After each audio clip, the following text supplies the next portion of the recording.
In this lecture, we're going to learn how to write an effective cover letter. First of all, there are 5 main contents in a cover letter: contact information, salutation or greeting, the body, closing, and your signature. Let's look at each of these sections individually and how to write them. The first part of a cover letter will be your contact information. Start by writing your name, followed by your street address, city and country, phone number, and email address, each on a separate line. As with your CV, make sure the email you put on your cover letter is a professional one, and to include the international country code with your phone number if you're applying for a job overseas. Leave a space, then add the date on which you would be sending the application, and then enter the employer's contact information if you have it. List their first and last name, followed by their company name and address, and email address if available. This information can usually be found online on the company's website or more commonly in the job ad itself. If you don't have this information, you can skip this section entirely. Next is the greeting or salutation part of the letter. If you know the name of the intended recipient,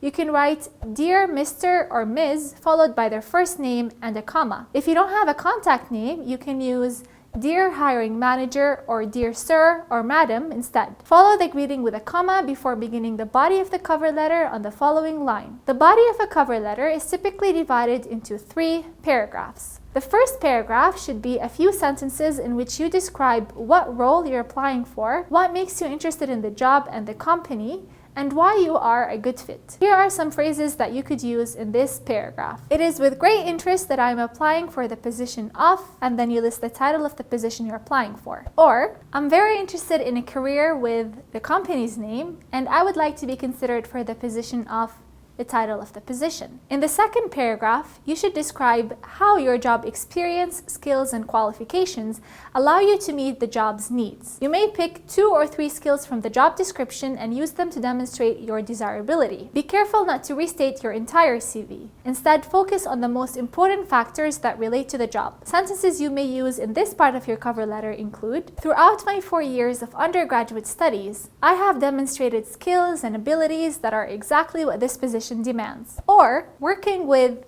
the name of the company that you worked for previously has strengthened and improved my analytical, research, interpersonal, or organizational skills. In the third paragraph, restate why you're interested in the position, draw attention to your CV, which should be sent along with the cover letter, and include a call to action. Invite the reader to follow up with you and thank them for spending the time to read your cover letter. You could write, in my attached CV, I've provided additional information about my professional skills and qualifications.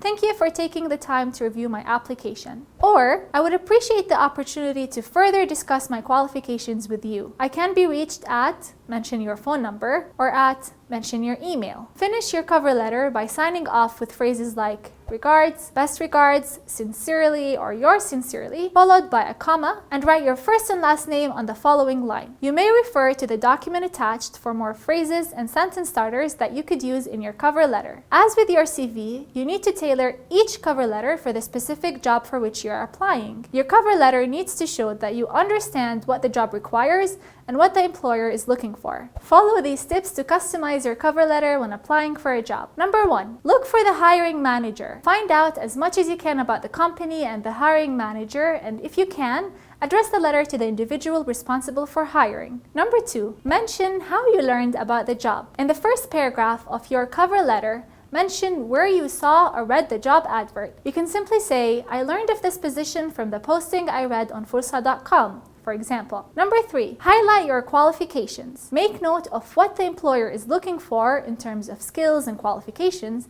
and then address how your skills match those required for the job position and by the company. In a cover letter, presentation matters as much as what you include. Here are some important formatting tips for cover letter writing. Number 1, list your contact information at the top left of the page. Use single spacing and the same font and format it as one block of information. Use a professional font with a 12 or 14 point size. The same is applied to the employer's contact information if it will be included in your cover letter. Number 2, your cover letter should be single spaced. Include a space between every paragraph and in general, a space between each section of the letter. Number 3, use bullet points to outline your key skills and experience, as it will help draw attention to specific items. Number 4, the ideal margins for a cover letter should be 1 all around. This gives your cover letter a neat look and provides plenty of white space. As for alignment, make sure to align your text to the left so it's easy to read. Number 5. Always proofread your cover letter before sending it and have at least one other person proofread it to make sure it's free of mistakes. In the next lecture, we will look at common cover letter mistakes and how to avoid them.